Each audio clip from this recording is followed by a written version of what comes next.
Um, Hello everyone. Today we are going to start a new course.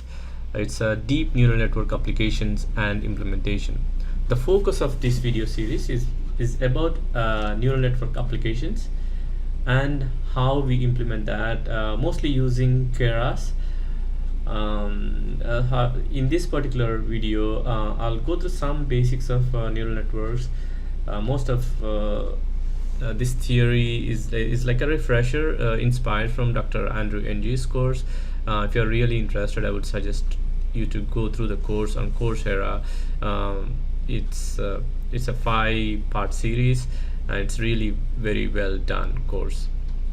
So let's understand where this neural network concept stands in terms of our computer science literature. Let's imagine this is a computer science subject area, and within that we have what is known as artificial intelligence, and then within that we have what is known as machine learning, and within that we have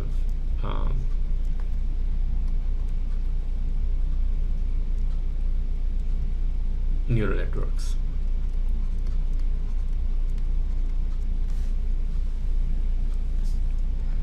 So neural networks existed within the domain of artificial intelligence for probably more than 4 or 5 decades.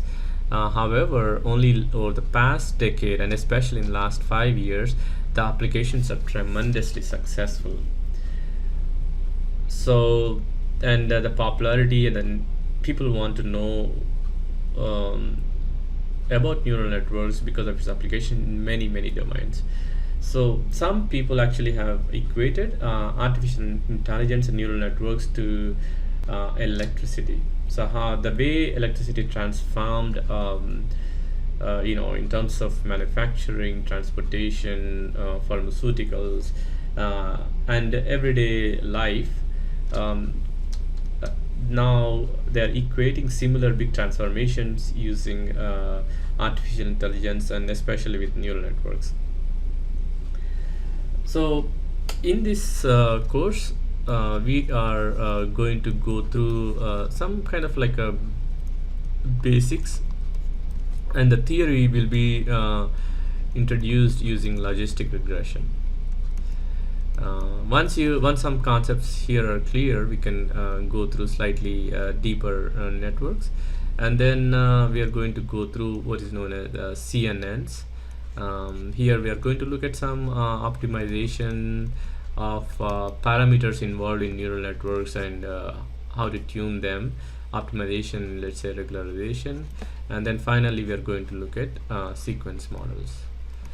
Sequence models, if you have heard about RNN, recurrent neural networks, LSTM, long shorter memory, GANs, word to vector, word to vec, and embeddings. So all of this will be covered in this refresher part of the course. Um, so this is general outline of it. Let's look at why actually neural networks have become popular. Uh, so um, so actually in the course of Dr. Andrew Ng, he suggests, like, if somebody asks you why neural networks are taking off, he asks you to draw this plot where on x-axis you have data, it's increasing, and then here you have model performance. So there is traditionally what used to happen is, as you increase the data, the model performance increases, but it stops at certain point.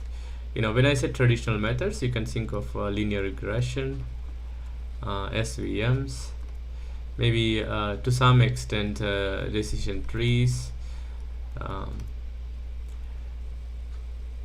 okay, and then neural networks, the way the way they started improving is, like, with small neural networks.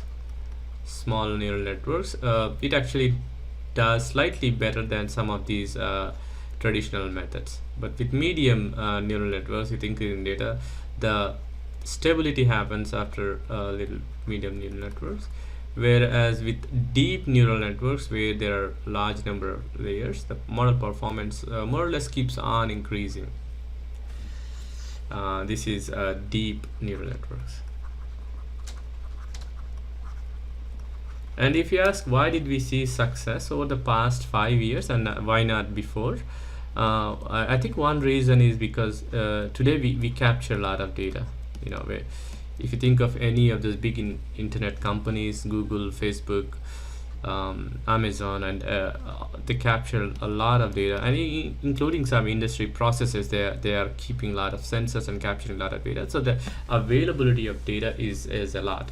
When I said data, in kind of like probably 10 years ago, these used to be like maybe 1,000 records, maybe 10,000 records with very few columns. But today you have the data in terabytes, millions and billions of records.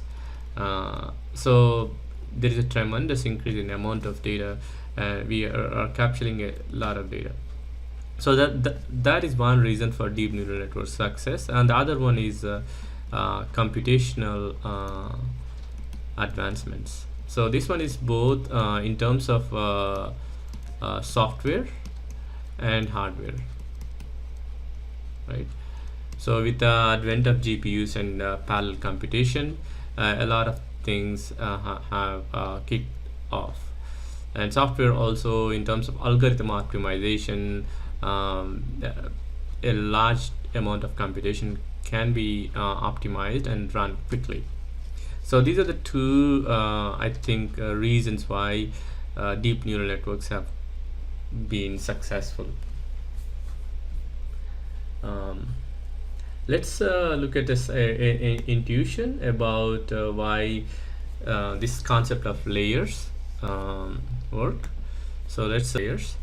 So you have layers in neural networks. So you have certain variables, and they are kind of fed into additional variable layers.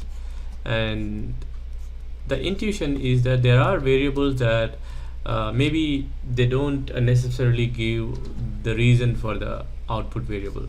For example, if you think of housing price, let's say this is y hat, which we are predicting housing price, house price, from variables such as the size of the apartment, number of bedrooms and bathrooms, and zip code, the location, and then income.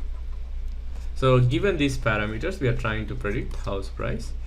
So maybe these variables, the zip code and income, probably indicates it's closer to office location. Like walkability becomes one of the variables that is actually determining house price. When we humans talk about it, we probably say it's close to my office, but the variables are captured in the form of zip code and income.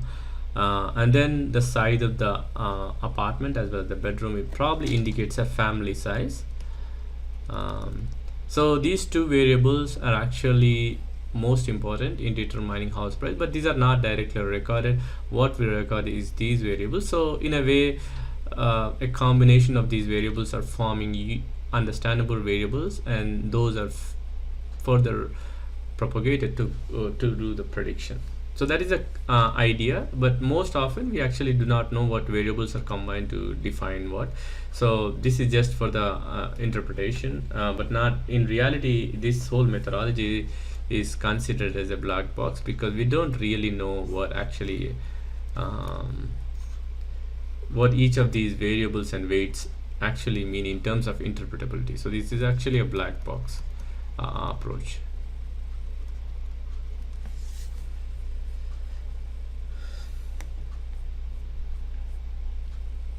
So let's look at some examples of applications and where we apply different